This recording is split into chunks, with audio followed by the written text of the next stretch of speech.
दोस्तों, आज की अद्भुत कहानी सुनने के बाद आप अपनी जिंदगी का समय यूं ही गंवाना छोड़ देंगे। जिंदगी के हर एक सेकंड, हर एक मिनट की कीमत क्या होती है, इस विषय पर आज एक प्रसिद्ध भिक्षु की कहानी मैं आपको सुनाऊंगा। तो चलिए उस अप्रतिम कहानी की शुरुआत करते हैं। बहुत समय पहले की बात है। एक नगरी में एक गुरु और एक शिष्य रहा करते थे। वह गुरु और शिष्य एक दिन एक यात्रा के लिए निकलते हैं।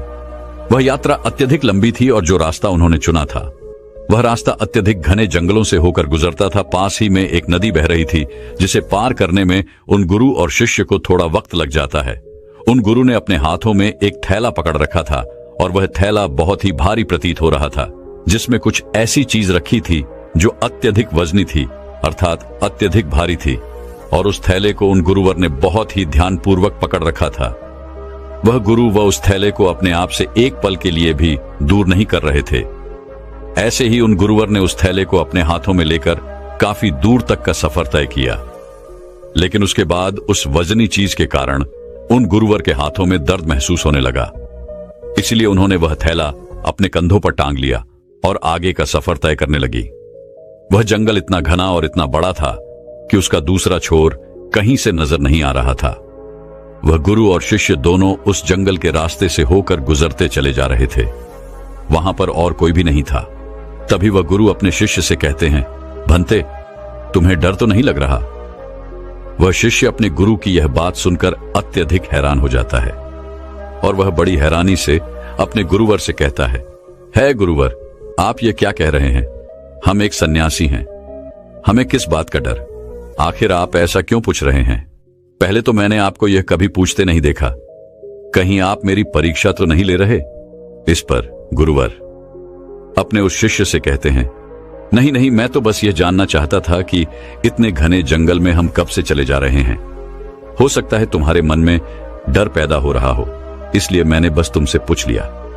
इस पर शिष्य कहता है, गुरुवर, आप ही ने तो सिखाया है यह सब कुछ नश्वर है, तो फिर मुझे किस बात का डर होगा? नहीं, मेरे पास कुछ ऐसा है जिसे खोने का मुझे डर हो, तो फिर भला मैं किस बात से डरूंगा?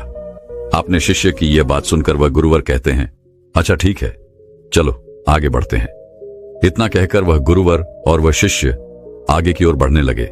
देखते ही देखते रात हो चुकी थी। रात में उन्होंने एक जगह पर रुकने का इंतजाम किया। चारों तरफ घना अंधेरा था, चारों तरफ एक सन्नाटा छाया हुआ था। तभी वह गुरुवर अपने उस शिष्य से कहते हैं, भंते, आज रात हम यहीं पर रुक जाते हैं और अगली सुबह हम अपनी यात्रा फिर से प्रारंभ करेंगे। वह शिष्य अपने उन गुरुवर की बात मान लेता है। कुछ देर बाद वो गुरु अपने शिष्य से कहते हैं, भंते, कहीं तुम्हें भय तो नहीं लग रहा? यह बात सुनकर वह शिष्य एक बार फिर से अपने गुरुवर से कहता है गुरुवर, मुझे किस बात से डर लगेगा? मैंने कोई गलत कार्य नहीं किया और ना ही मेरे पास खोने के लिए कुछ है। आप मेरी चिंता ना करें, मुझे कोई डर नहीं लग रहा। आप चैन से सो जाएं। आखिर हम कल सुबह आगे की यात्रा भी तो पूरी करनी है। इतना कहकर वह गुरु और शिष्य दोनों सो जाते हैं। अगली सुबह सूरज निकलने से ठीक पहले वह दोनों उठकर अपनी यात्रा फिर से प्रारंभ करते हैं और अपने मार्ग में आगे की ओर बढ़ने लगते हैं। जैसे जैसे सुबह हो रही थी वैसे वैसे सूर्य की किरणें भी तेज और तीव्र होती जा रही थीं। लेकिन वह गुरु और शिष्य आगे की ओर बढ़ते चले जा रहे थे। देखते ही देखते दोपहर का वक्त हो चुका था और अब उन महात्मा को जोरों की प्यास लग चुकी थी। दोनों ने जैसे तैसे उस घने जंगल को पार किया और उसके बाद जो गांव पड़ता था उसमें जाकर कुछ देर के लिए विश्राम किया। तभी वह गुरु अपने शिष्य से कहते हैं, भंते, मुझे जोरों की प्यास लगी है, मेरे लिए पानी लेकर आओ। इस पर शिष्य दौड़ा दौड़ा गांव के कुएं के पास जाता है। वहां से पानी निकालकर वह अपने गुरुवर को देता है। पानी पीते वक्त वह गुरुवर अपने उस थैले को अपने उस शिष्य को थमा देते हैं। वह थैला अत्यधिक भारी था। शिष्य ने जब उसे अपने हाथों में लिया तो वह यह समझ चुका था कि यह गुरुवर पहले से ही अपने थैले में कुछ ऐसा लिए घूम रहे हैं जिनके कारण इनके मन में कुछ डर उत्पन्न हो रहा है। वह यह सोचने लगा कि उसके गुरुवर उससे कुछ न कुछ छुपा रहे हैं। जरूर कोई बात है। जब उसने उन गुरुवर के थैले में हाथ डाला तो उस थैले में उसे एक सोने की ईंट मिली। उसने सोने की ईंट को निकालकर बाहर फेंक दिया और उसमें पत्थर की एक ईंट भर दी। उन गुरुवर ने पानी पीने के बाद तुरंत ही उस थैले को फिर से अपने हाथों में ले लिया और अपने शिष्य से कहते हैं, जाओ तुम भी पानी पी लो, अब हमें आगे का सफर तय करना है। शिष्य भी पानी पीकर आता है और उसके बाद वे दोनों सफर में आगे की ओर बढ़ चलते हैं। तभी उन्हें एक व्यक्ति मिलता है और वह उन गुरु से कहता है गुरुवर, इस गांव में रहना ठीक नहीं है। इस गांव में अत्यधिक चोर रहते हैं और यहाँ पर बहुत चोरियां होती हैं। यहाँ पर अक्सर लोगों का सामान चोरी हो जाता है। ये सुनकर वह गुरुवर अत्यधिक घबरा जाते हैं और अपने शिष्य से कहते हैं, भंते हैं, हमें यहां से जल्दी जल्दी निकलना चाहिए। हमें अपने मार्ग में तेजी से आगे बढ़ना चाहिए। इस पर शिष्य अपने गुरुवर से कहता है गुरुवर, आप निश्चिंत तो हो जाइए। अब हमें किसी भी प्रकार का कोई खतरा नहीं है और ना ही अब आपको डरने की कोई आवश्यकता है। अपने शिष्य के मुख से यह बात सुनकर वह गुरुवर अपने शिष्य से कहते हैं, भंते, तुम इतने विश्वास के साथ ये कैसे कह सकते हो कि अब हमें डरने की कोई आवश्यकता नहीं। इस पर शिष्य अपने गुरु से कहता है गुरुवर, जिस सोने की ईंट के कारण आप घबरा रहे थे, जिसे आपने शुरू से लेकर अब तक ढोया था, जिसका वजन आप लेकर इधर उधर घूम रहे थे, उसे मैंने कब का फेंक दिया है। इसलिए वह खतरा अब टल चुका है।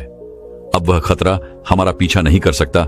इसलिए आप निश्चिंत हो जाइए और अब आपको डरने की भी कोई आवश्यकता नहीं। अपने शिष्य की यह बात सुनकर वह गुरु अपने थैले में हाथ डालकर देखते हैं तो उन्हें एक साधारण सा पत्थर मिलता है। तब वह अपने शिष्य से कहते हैं, भंते, इसमें जो सोने की ईंट थी वह कहां गई?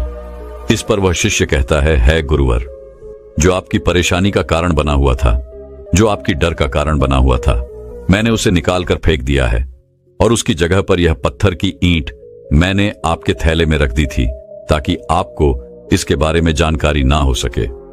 इस पर वह गुरु कहते हैं, अर्थात इतनी देर से मैं केवल एक पत्थर का बोझ धो रहा था, एक पत्थर को लिए घूम रहा था और अकारण ही परेशान हो रहा था, डर रहा था, घबरा रहा था। इस पर शिष्य कहता है गुरुवर, आप तो व्यर्थ ही चिंतित हो रहे थे। वह सोने की ईंट भी हमारे किस काम की? वह तो हमारे लिए नश्वर है, व्यर्थ है। हमारे लिए तो सब एक समान है। इस पर वह गुरु अपने उस शिष्य से कहते हैं, भंते, तुम सही कहते हो, मैं तुम्हारी बात समझ चुका हूं। तुमने एक शिष्य होकर मुझे इतनी अच्छी सीख दी है। मैं तुम्हारी समझदारी से अति प्रसन्न हूं। मुझे खुशी है कि तुम मेरे शिष्य हो। इस पर वह शिष्य कहता है गुरुवर, आप ही ने सिखाया था, भय जैसी कोई चीज नहीं होती। यह तो हमारी मान्यता है जिसे हम कई वर्षों से यूं ही मानते चले आ रहे हैं। लेकिन यदि हम ध्यान से वास्तविकता को देखेंगे तो सत्य का झात होगा कि ऐसा कुछ नहीं होता। यदि व्यक्ति के भीतर भय बसा हुआ है तो कोई भी चीज उसे डरा सकती है, और यदि व्यक्ति भीतर से कमजोर नहीं है, ताकतवर है, तो उसे कोई नहीं हरा सकता। जरूरत है तो खुद को यह बताने की कि हम जो कुछ भी सोच रहे हैं, हमारे भीतर जो कुछ भी चल रहा है, ये सब एक कल्पना है और कुछ नहीं, जिसे हम बेवजह ही कई वर्षों से ढो रहे हैं, इसका वजन संभाल रहे हैं। एक बार की बात है, एक बार एक गुरु अपने सभी शिष्यों को उपदेश दे रहे थे। तभी उन सभी शिष्यों में से एक शिष्य अपने गुरु से पूछता है गुरुदेव, क्या यह जरूरी है कि हम समय रहते अपने कार्य को पूरा कर लें? हम उसे बाद में भी तो कर सकते हैं, हम उसे बाद में क्यों नहीं कर सकते? इस पर वह गुरु अपने उस शिष्य से कहते हैं, भंते, समय के साथ अगर तुम हर कार्य को करते हो तो जीवन में तुम्हें उसका वैसा ही लाभ भी मिलेगा और तुम आगे की ओर बढ़ते चले जाओगे। आगे वह गुरुवर अपने उस शिष्य से कहते हैं, समय एक ऐसी चीज है जो कभी किसी के लिए नहीं रुकता, इसलिए समय के साथ अपने कार्य को पूरा कर लेना चाहिए। यदि तुम अपने कार्य को कल पर टालते हो तो क्या तुम जानते हो कल क्या होगा? क्या तुमने कल देखा है? ये कोई नहीं जानता। तुम्हारा आज तुम्हारे पास है, इसलिए इस पर ध्यान दो, क्योंकि यदि यह समय निकल गया तो फिर कभी यह वापस नहीं आएगा। इस पर वो शिष्य कहता है, पर गुरुवर, ऐसा क्यों होता है? हम उस कार्य को बाद भी क्यों नहीं कर सकते? इस पर गुरुवर अपने उस शिष्य से कहते हैं, क्योंकि हर कार्य को करने का एक निश्चित समय होता है। इसे और अच्छे से समझाने के लिए मैं तुम्हें एक कहानी सुनाता हूं। इस कहानी को ध्यानपूर्वक सुनना और समझने का प्रयास करना। एक समय की बात है, एक व्यक्ति था जिसका एक बेटा भी था और उसका बेटा बहुत आलसी था। वह कभी भी किसी कार्य को समय पर पूरा नहीं करता था। एक काम करता और उसके बाद वह भाग जाता और घर पर भी वह वापस नहीं आता। इसी तरह उसका कार्य अधूरा रह जाता। जब वह अगले दिन उस कार्य को पूरा करने जाता तो उसका काम और भी ज्यादा बढ़ जाता। वह किसी भी कार्य को मेहनत और लगन के साथ पूरा नहीं कर पाता था, और यह बात उसके पिता को बहुत अच्छे से पता थी कि उसका बेटा किसी भी कार्य को पूर्ण रूप से नहीं करता, ना ही किसी काम को सही ढंग से करता है। इस कारण वह व्यक्ति अत्यधिक चिंतित रहता। उसे यह समझ नहीं आ रहा था कि अपने बेटे को कैसे समझाए कि हर कार्य को उचित समय पर पूरा कर लेना चाहिए। देखते ही देखते समय बीत गया और वह व्यक्ति बूढ़ा हो चुका था। उसकी आय हो चुकी थी और अब उसे यह चिंता सताने लगी थी कि उसके बेटे को कौन संभालेगा। उसे कौन समझाए कि कैसे कोई कार्य सही समय पर और सही ढंग से करना चाहिए। एक दिन उसने यह तय किया कि वह अपने बेटे से इस विषय पर बात करेगा। उसी दिन शाम को खाने के वक्त वह व्यक्ति अपने बेटे को अपने पास बुलाता है और उसे समझाते हुए कहता है, बेटा, तुम जानते हो हम सब किसान हैं और किसानी करके ही हमारा पेट भरता है और हमारा जीवन भी इसी से चल रहा है। मैं जब तक स्वस्थ था मैंने पूरी लगन और मेहनत के साथ इस कार्य को पूरा किया है, लेकिन अब मैं बूढ़ा हो चुका हूं, मेरी उम्र हो चुकी है। अब मैं तुम्हारा साथ नहीं दे सकता और न जाने कब अब मेरा अंतिम समय भी आ जाए। फिर मेरे बाद इस काम को कौन देखेगा?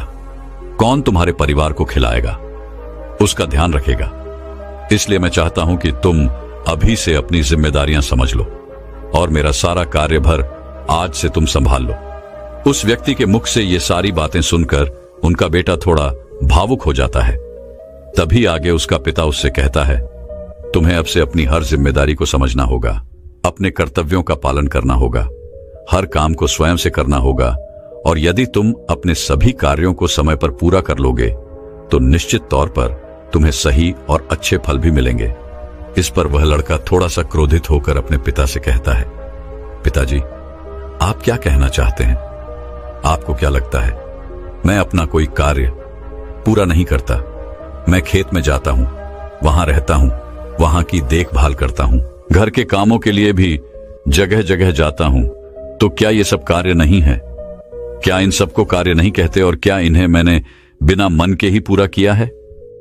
इस पर उसके पिता कहते हैं, बेटा, मैं जानता हूं कि तुम रोज खेत जाते हो, लेकिन मुझे यह भी पता है कि तुम वहां जाकर एक पेड़ की छाया में सो जाते हो और अपना समय बर्बाद कर देते हो। मैंने खुद कई बार तुम्हें खेतों में सोते हुए देखा है और तुम कहते हो कि तुम घर के कामों के लिए बाजार जाते हो। मैंने तुम्हें कई बार बाजार के बहाने अपने मित्रों से मिलते हुए देखा है, उनसे घंटों बातें करते हुए देखा है, लेकिन तुम एक पल के लिए यह नहीं सोचते कि घर पर बूढ़े मां बाप हैं, उनका भी तो ख्याल रखना आवश्यक है। अपने पिता के मुख से ये सारी बातें सुनकर वह लड़का शांत हो जाता है, क्योंकि उसके पास अब कहने के लिए कुछ नहीं बचा था। वह चुपचाप अपने पिता की बात सुनता है। उसके पिता आगे कहते हैं, अपना हर कार्य पूरे मन, लगन और ईमानदारी के साथ करना चाहिए, क्योंकि ऐसा न करके तुम किसी और को नहीं बल्कि खुद को ही धोखा दे रहे हो, जो तुम्हारे लिए आगे बढ़कर बड़ी समस्या बन जाएगी, और तब ना तो तुम्हें कोई समझाने वाला होगा और ना ही तुम्हारा कोई साथ देने वाला होगा। कल को यदि हम ना रहे तो तुम क्या करोगे? इसलिए समय रहते अपने कार्यों को संभाल लो और ईमानदारी और मेहनत के साथ अपना कार्य पूरा करो। मेरा काम तुम्हें केवल मार्ग दिखाना है और मैं तुम्हें केवल मार्ग ही दिखा सकता हूं। उस पर तुम्हें खुद ही चलना होगा, उसका अनुभव तुम्हें खुद ही प्राप्त करना होगा, और यह सब तुम पर निर्भर करता है। यदि तुम मन, लगन और ईमानदारी के साथ अपना कार्य करोगे तो तुम्हारा मन हमेशा प्रसन्न रहेगा, तुम हमेशा खुश रहोगे, क्योंकि तुमने अपने कार्य में अपना 100% दिया है। इसलिए तुम समय के साथ आगे भी बढ़ते चले जाओगे, और यदि तुम समय बर्बाद करोगे तो समय भी तुम्हें एक दिन अवश्य बर्बाद कर देगा, क्योंकि समय किसी का इंतजार नहीं करता। इसलिए अपनी गलतियों को समझो, उन्हें सुधारो, अभी भी समय है। इतना कहकर उस लड़के के पिता वहां से चले गए और वह लड़का भी अपने कमरे में सोने चला गया। लेकिन अब भी वह लड़का अपने पिता की बातों पर ध्यान नहीं देता। ऐसे ही कुछ दिन और बीत गए। कुछ दिनों के बाद उसके माता पिता की तबीयत अचानक खराब हो गई और उनकी अचानक मृत्यु हो गई। माता पिता के जाने के बाद वह पूरी तरह से अकेला हो चुका था। अब उसके साथ कोई नहीं था, उसका किसी चीज में मन नहीं लगता। वो रात रात तक जागता रहता, सोचता रहता कि उसने क्यों अपने पिता की बातें नहीं मानी। यदि उसने अपने पिता की बात मान ली होती तो आज वह हर कार्य को पूरे मन लगन और ईमानदारी के साथ कर पाता। लेकिन जब भी वह कोई कार्य करने जाता तो उसे कुछ आता ही नहीं था, क्योंकि उसने तो कभी ठीक ढंग से काम किया ही नहीं था। इस कारण उसे कुछ भी झांत नहीं था, उसने कुछ सीखा ही नहीं था। देखते ही देखते ऐसे ही समय बीत रहा था और वह जिन मित्रों के साथ घूमा करता, बातें किया करता, वह भी अब धीरे धीरे कामों पर जाने लगे थे और किसी के पास एक दूसरे के लिए इतना समय भी नहीं था कि वो एक दूसरे के साथ बैठकर बातें कर सके। समय बिता, वो जब एक साथ मिलकर बातें करते तो वे सभी केवल अपने कामों की ही बात किया करते थे। लेकिन वहां पर यह लड़का बिल्कुल चुपचाप रहता, क्योंकि इसने अपने जीवन में कुछ नहीं किया था, जिस कारण ये वहां से क्रोधित होकर वापस चला जाता है और अब उसे पछतावा होता है कि उसने अपने जीवन में कुछ नहीं किया, जबकि उसके सारे मित्र धीरे धीरे आगे बढ़ रहे हैं। वह अपने जीवन में कुछ अलग कर रहे हैं और वह अब भी वहीं का वहीं है। उसने तय किया कि अब से वह खेतों में खूब मेहनत करेगा, जैसा उसके पिता ने कहा था। पूरी लगन और मेहनत के साथ वह अपने कार्य को पूरा करेगा। अगले दिन से उसने खेतों में जाना शुरू किया और अपने कार्य को करने का प्रयास किया। लेकिन उसने तो पहले कभी किसी कार्य को किया ही नहीं था, जिस कारण उसे यह समझ नहीं आ रहा था कि वह क्या करे, कैसे करे, जिस कारण निराश होकर वो वापस घर लौट जाता है और रात के बाद वो अपने मित्रों के बारे में सोचता है कि सब कुछ काम कर रहे हैं, कुछ अलग कर रहे हैं, वे सब आगे बढ़ रहे हैं और मैं अकेला हूं। मेरा साथ देने वाला कोई नहीं है। मैंने अपने जीवन में कुछ नहीं कर पाया। यदि मैंने अपने पिता की बात मान ली होती तो आज मैं भी अपने जीवन में कुछ कर रहा होता। यह सोचकर वह अपने पिता को याद करने लगा और फूट फूट कर रोने लगा। उसने अपने पिता की एक भी बातों पर अमल नहीं किया था और यही वजह थी कि आज वह बहुत चिंतित था, बहुत परेशान था और उसका साथ देने वाला भी कोई नहीं था। वह रात रात भर यूं ही सोचा करता, परेशान रहता, चिंतित रहता और जब सुबह होती तो वह खेतों में जाकर मेहनत करने का प्रयास करता, लेकिन उसे कुछ समझ ही नहीं आ रहा था। एक दिन वह अपने घर पर बैठकर इसी चिंता में डूबा हुआ था। तभी उसे ख्याल आया कि इतना सोचने और परेशान होने से कुछ नहीं होगा। अभी इतनी देर नहीं हुई है, मैं जरूर कुछ कर सकता हूं। मुझे अपने पिता की बातों का पालन करना होगा। मैं जो गलती कर चुका हूं उसे मुझे सुधारना होगा, आगे बढ़ना होगा। उस दिन वह यह तय करता है कि यदि मैंने अब तक कुछ नहीं किया, लेकिन अब मैं अवश्य कर सकता हूं। मैंने अब तक किसी की नहीं सुनी, लेकिन अब मैं दूसरों की बात जरूर सुनूंगा और खूब मन लगाकर मेहनत करूंगा। उसने अगले दिन सुबह से ही अपने खेत पर जाना शुरू किया और अपने आस पड़ोस के लोगों से खेती के बारे में जानकारी इकट्ठा की और जैसा जैसा उसे बताया गया था उसने ठीक वैसा ही किया। उसने खूब मेहनत की। उसने अपने कामों पर ध्यान देना शुरू कर दिया। जो काम उसे नहीं आता था वह उससे किसी से पूछ लेता था और फिर उस पर कार्य करता था। धीरे धीरे उसने मेहनत की महत्वता को समझ लिया था, समय की महत्वता को समझ लिया था।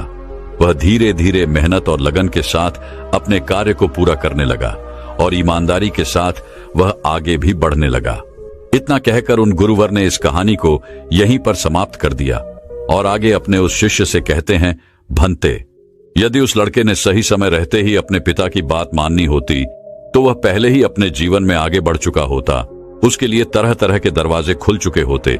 लेकिन जब वह पूरी तरह से टूट गया, हार गया, अपने पिता की बात याद आने पर जब उसे पछतावा हुआ, तब उसे यह एहसास हुआ कि उसने गलती की है और उसे सुधारना चाहिए। यदि उसने समय रहते ही जिम्मेदारियों को समझ लिया होता और ईमानदारी से अपना कार्य किया होता तो उसके लिए भी सब कुछ आसान होता और वह भी अपने जीवन में बहुत आगे बढ़ चुका होता। उन गुरुवर के मुख से यह कहानी सुनकर उस शिष्य को सारी बातें अच्छी तरह समझ में आ चुकी थी। वह शिष्य कहता है गुरुवर, आप सही कहते हैं। जीवन में हर चीज का एक सही समय होता है। हमें समय के अनुसार सब कार्य पूर्ण कर लेने चाहिए, अन्यथा अंत में केवल दुख और पछतावा ही बचता है।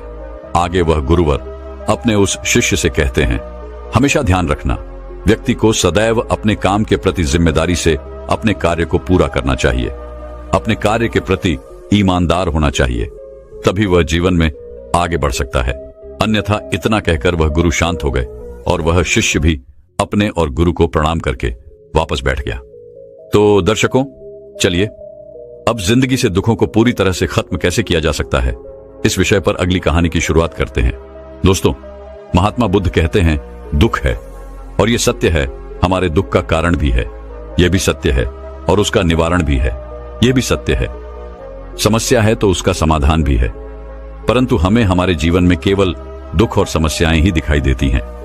हर तरफ चारों दिशाओं में हमें केवल दुख और परेशानियां ही नजर आती हैं। इसका समाधान तो कहीं नजर ही नहीं आता। हम चाहे कितने भी समस्याओं का समाधान खोजने का प्रयास क्यों न करें, लेकिन हम उसका समाधान निकाल नहीं पाते, और ऐसे ही धीरे धीरे वक्त बीतता जाता है और एक दिन सब कुछ ठीक हो जाता है। परंतु फिर से हमारे जीवन में दुख और समस्याएं आ ही जाती हैं, और एक बार फिर से हमारा ध्यान केवल उन समस्याओं की तरफ होता है। हमारे पास उन समस्याओं का कोई निवारण नहीं होता। परंतु यह बात भी बिल्कुल सत्य है कि निवारण और समाधान दुख और समस्या में ही निहित होते हैं, और जो व्यक्ति निवारण और समाधान को खोज लेते हैं, उन्हें जो संपदा मिलती है वह यूं ही समय को गुजार देने वालों को नहीं मिलती। मैंने अब तक आपसे जो कुछ भी कहा है, हो सकता है कि आपको ये सारी बातें समझ में ना आई हों, लेकिन महात्मा बुद्ध ने आखिर ऐसा क्यों कहा कि सभी समस्याओं का समाधान उसी समस्या में होता है। चलिए इसे एक कहानी के माध्यम से समझते हैं। बहुत समय पहले की बात है। एक राज्य का राजा बहुत चिंतित था, क्योंकि उसकी पत्नी का जन्मदिन नजदीक आ रहा था। यूं तो कहने को वह राजा था, लेकिन फिर भी उनके वैवाहिक जीवन में हजारों प्रकार की समस्याएं थी। परंतु वह राजा जन्मदिन पर अपनी पत्नी को एक ऐसा उपहार देना चाहता था कि जिससे उनके जीवन में जो दुख है वह कम से कम उस दिन के लिए दूर चला जाए। वह अपनी पत्नी को खुश करना चाहता था, किंतु आपने देखा होगा कि यह कहानी बहुत ही मुश्किल है, क्योंकि हम आज तक किसी को खुश नहीं कर पाए। हम चाहे लाख कोशिशें क्यों न कर लें, लेकिन हम कभी किसी को खुश नहीं कर पाते, क्योंकि यह खुशी हमारे पास नहीं है और ना ही सामने वाले के पास है। जो हमारे पास है ही नहीं, वह हम किसी और को कैसे दे सकते हैं। अर्थात अगर आपको किसी दूसरे को खुशी देनी है तो सबसे पहले आपको खुश होना होगा, आपको खुश महसूस करना होगा, अर्थात वो खुशी आपके पास होनी चाहिए, तभी तो आप किसी और को खुश रख सकते हैं। एक दिन राजा ने सभी दरबारियों को दरबार में उपस्थित होने का आदेश दिया, और साथ ही सभी मंत्रीगण भी वहां पर उपस्थित थे। तभी राजा ने सभी से सुझाव मांगा, क्या आखिर वह किस प्रकार अपनी पत्नी को जन्मदिन पर खुश कर सकता है। आखिर कैसा उपहार दे जिस कारण राजा की पत्नी खुश हो सके। वहां पर उपस्थित सभी लोग अपने मन की बातें राजा से बताते हैं, परंतु राजा को वहां पर उपस्थित किसी भी व्यक्ति का कोई सुझाव पसंद ही नहीं आया। एक दिन संध्या के वक्त राजा अपने रथ से कहीं जा रहा था। तभी रास्ते में उसने एक बहुत ही सुंदर मूर्ति देखी। वह मूर्ति बहुत ही सुंदर और आकर्षक थी। उसे देखकर ऐसा प्रतीत होता था मानो उस मूर्ति में जान हो। उस मूर्ति को देखकर राजा बहुत प्रसन्न हुआ और वह तुरंत ही मूर्तिकार के पास पहुंचा, और राजा उस मूर्तिकार से कहता है, तुम तो बहुत बड़े कलाकार हो, तुम्हारी मूर्तियों में जान नजर आती है। ऐसा प्रतीत होता है कि तुम्हारी मूर्तियां जीवित हैं। हम तुम्हारी इन मूर्तियों को देखकर बहुत प्रसन्न हैं। हम चाहते हैं कि तुम्हारी सारी मूर्तियां हमारे दरबार में शामिल हों। यह सुनकर वह मूर्तिकार बहुत प्रसन्न हुआ, जैसे उसे कोई खजाना मिल गया हो।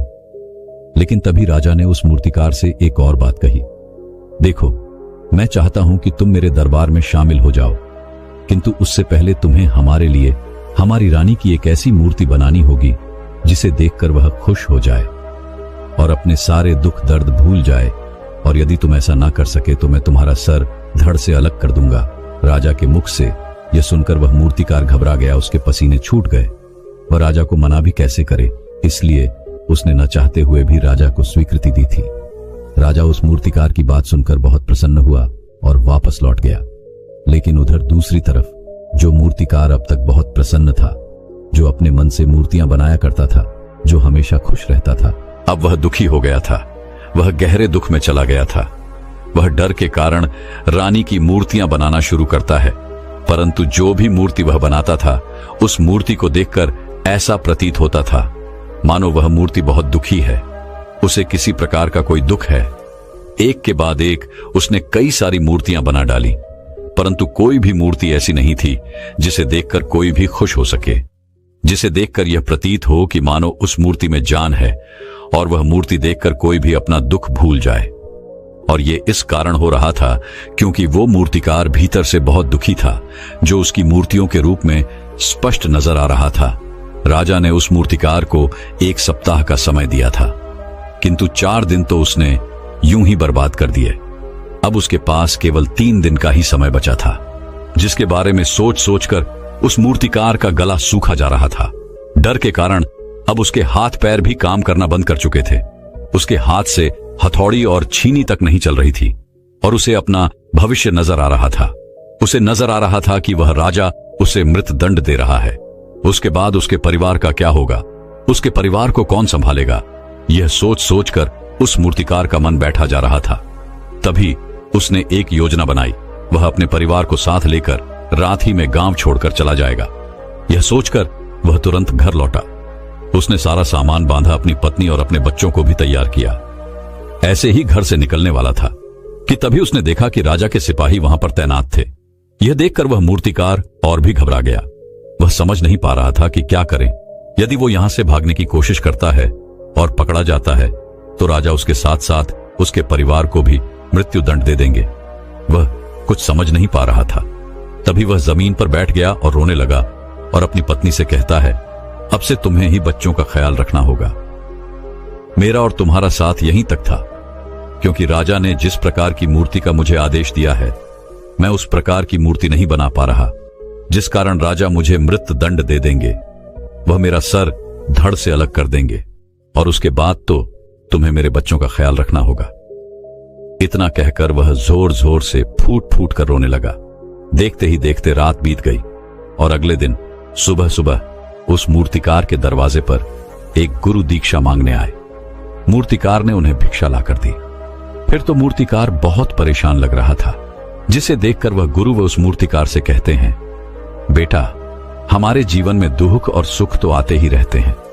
हमारे जीवन में दुख और समस्याएं तो होती ही हैं, किंतु इन सभी दुख और समस्याओं का समाधान और निवारण भी होता है, परंतु हम केवल दुख और समस्याएं ही देखते हैं।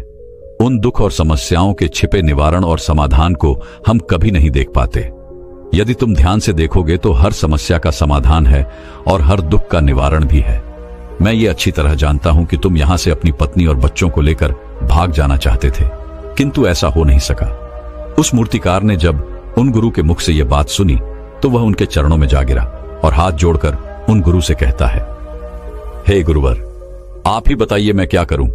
राजा ने मुझे मूर्ति बनाने का आदेश दिया है, किंतु मैं चाहकर भी वह मूर्ति नहीं बना पा रहा, और यदि वह मैंने मूर्ति नहीं बनाई तो राजा मुझे मृत दंड दे देंगे और उसके बाद मेरे परिवार का क्या होगा, उनका ख्याल कौन रखेगा। तभी वह गुरु उस मूर्तिकार से कहते हैं, बेटा, आंख बंद कर लेने से कुछ नहीं होने वाला, क्योंकि दुख और समस्याएं तो वहीं की वहीं खड़ी रहती हैं। ध्यान देने और कर्म करने से सब कुछ बदल जाता है। यदि तुम केवल आंखें बंद करके यह सोचोगे कि तुम्हारी समस्याएं चली जाएंगी तो ऐसा कभी नहीं होगा। इतना कहकर उन गुरुओं ने उस मूर्तिकार के कानों में कुछ कहा और उसके बाद वो वहां से चले गए। उनको रुके। वहां से चले जाने के बाद वह मूर्तिकार महल गया, जिसे देखकर राजा उस मूर्तिकार से कहता है, लगता है तुमने समय से पहले ही एक अद्भुत मूर्ति तैयार कर ली है। बताओ वह मूर्ति कहां है, मैं भी उसे देखना चाहता हूं। इस पर वह मूर्तिकार जवाब देते हुए कहता है, महाराज, अभी तक मैंने मूर्ति तैयार नहीं की है, परंतु आपके दिए हुए समय पर मैं अवश्य ही वह अद्भुत मूर्ति तैयार कर लूंगा। लेकिन उससे पहले मेरा एक बार महारानी से मिलना बहुत आवश्यक है, अन्यथा वह अद्भुत मूर्ति तैयार नहीं हो पाएगी और फिर आप चाहें तो मुझे मृत्यु दंड दे सकते हैं। राजा ने उस मूर्तिकार की सारी बातें ध्यानपूर्वक सुनी और उसके बाद राजा ने मूर्तिकार को महारानी से मिलवाया। मूर्तिकार महारानी से मिलने के बाद महारानी से प्रश्न करते हुए कहता है, महारानी जी, किसी भी औरत के जीवन का सबसे बड़ा दुख क्या हो सकता है। इस पर महारानी जवाब देते हुए उस मूर्तिकार से कहती हैं, किसी औरत का मानव बन पाना उसका सबसे बड़ा दुख है। तभी वह मूर्तिकार महारानी से एक और प्रश्न करते हुए कहता है, महारानी जी, किसी औरत के जीवन का सबसे बड़ा सुख क्या है। महारानी उस मूर्तिकार के इस प्रश्न का जवाब देते हुए कहती हैं, किसी भी औरत के जीवन का सबसे बड़ा सुख उसके पति और उसके बच्चों का उसके पास होना है। महारानी के मुख से अपने प्रश्नों का जवाब जानकर मूर्तिकार बहुत प्रसन्न हुआ और उनसे आज्ञा लेकर वह वापस अपने घर लौट आया और अब से रात दिन उस मूर्ति पर काम करने लगा। देखते ही देखते पूरे 3 दिन पूरे हो गए। आखिरकार रानी के जन्म दिवस वाले दिन वह मूर्तिकार उस मूर्ति को लेकर राजमहल पहुंचता है। लेकिन अब राजा के मन में यह बेचैनी थी कि पता नहीं उस मूर्तिकार ने आखिर कैसी मूर्ति बनाई होगी, पता नहीं वह मूर्ति महारानी को पसंद आएगी भी या नहीं। इस प्रकार के कई प्रश्न राजा के मन में चल रहे थे। राजा के मन की बेचैनी लगातार बढ़ती ही, लेकिन उधर दूसरी तरफ राजा को उस मूर्तिकार पर पूर्ण विश्वास भी था, क्योंकि राजा ने पहले ही उस मूर्तिकार के हाथों की कला देखी हुई थी। इसलिए एक तरफ उनके मन में यह भी विचार चल रहे थे कि उस मूर्तिकार ने जरूर ही अद्भुत मूर्ति बनाई होगी। वह मूर्ति सफेद कपड़ों से ढकी हुई थी। तभी राजा ने उस मूर्ति की ओर इशारा करते हुए रानी से कहा, यह आपका जन्म दिवस का तोहफा है, इसे कबूल करें। उसके बाद रानी ने अपने हाथों से उस मूर्ति से वह कपड़ा हटाया और इस मूर्ति को देखते ही रानी की आंखों से आंसू बहने लगे और यह देखकर राजा को ऐसा प्रतीत हुआ कि मानो महारानी को यह मूर्ति पसंद नहीं है। इसलिए राजा ने तुरंत ही क्रोधित होकर अपने सिपाहियों को आदेश दिया और उस मूर्तिकार को बंदी बनवा लिया। लेकिन तभी महारानी राजा से कहती हैं, रुकिए, इस मूर्तिकार ने तो मेरा दुख और सुख एक ही मूर्ति में निकाल दिया है। इस मूर्ति में मेरे पति मेरे साथ है और मेरे हाथ में मेरा बच्चा है। इससे सुंदर मूर्ति मैंने आज तक नहीं देखी।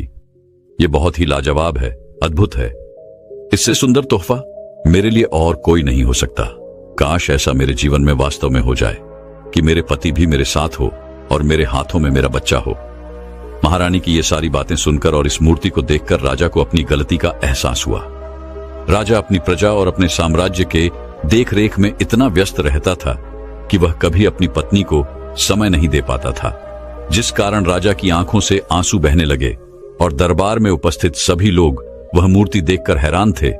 आज तक किसी ने भी ऐसी सुंदरता और जीवित मूर्ति नहीं देखी थी जिसमें सुख और दुख एक साथ नजर आ रहे हों।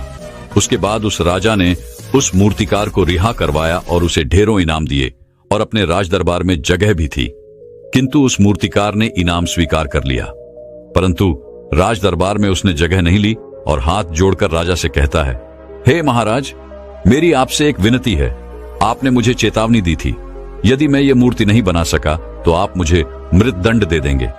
किंतु मैं आपसे बस इतना ही कहना चाहता हूं कि हम में से चाहे कोई भी प्राणी क्यों ना हो, सभी के प्राण उतने ही कीमती हैं जितना कि आपका या महारानी के है।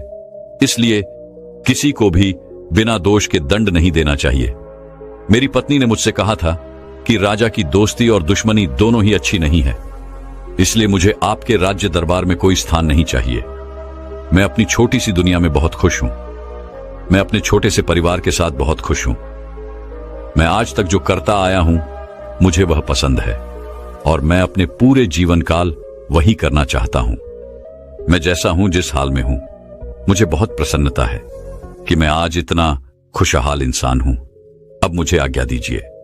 इतना कहकर वह मूर्तिकार वहां से चला गया।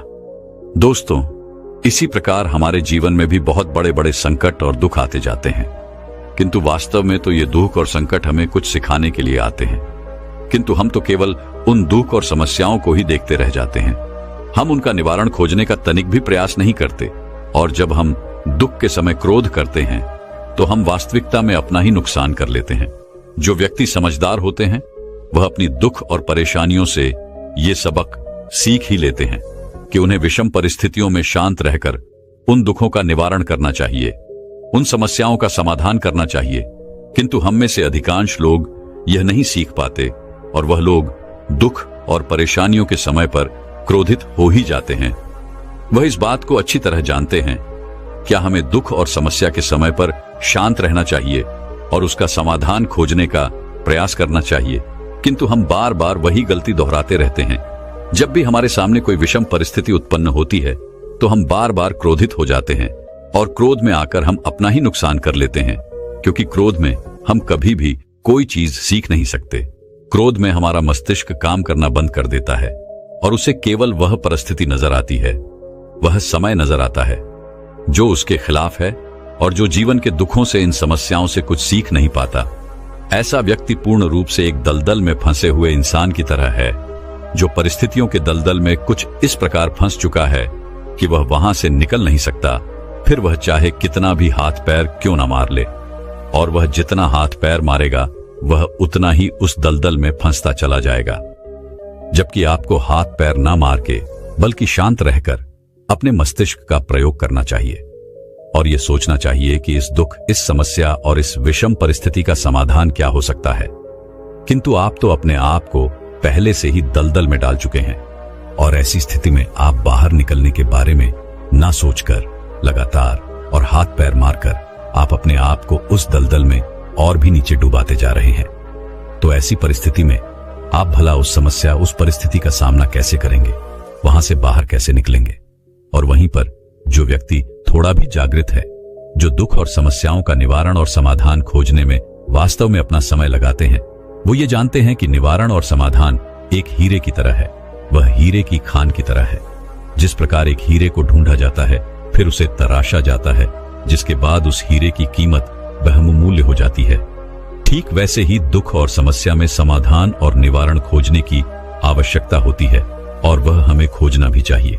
और जब ये आपको मिल जाते हैं, तब आपको एक ऐसी संपदा मिलती है, एक ऐसी समझ, एक ऐसा विश्वास, एक ऐसी शक्ति मिलती है कि उसके बाद आपके सामने जब भी कोई समस्या या कोई परेशानी आती है तो आप अकेले नहीं होते, बल्कि आप ये समझ जाते हैं कि वो विषम परिस्थिति आपको कुछ सिखाने आई है और आप उसका डटकर सामना करते हैं। उससे वो सारी चीजें सीखते हैं जो वो आपको सिखाना चाहती है और उसके बाद आप और भी मजबूत होते चले जाते हैं। आपका विश्वास और भी बढ़ता चला जाता है, आप और भी शक्तिवान और बलवान होते चले जाते हैं। इसीलिए महात्मा बुद्ध कहते हैं कि यदि दुख है तो उसका निवारण भी है, यदि समस्या है तो उसका समाधान भी है। इसलिए केवल दुख में उलझे मत रहिए, बल्कि उस दुख का निवारण कीजिए और यही आपको करना चाहिए।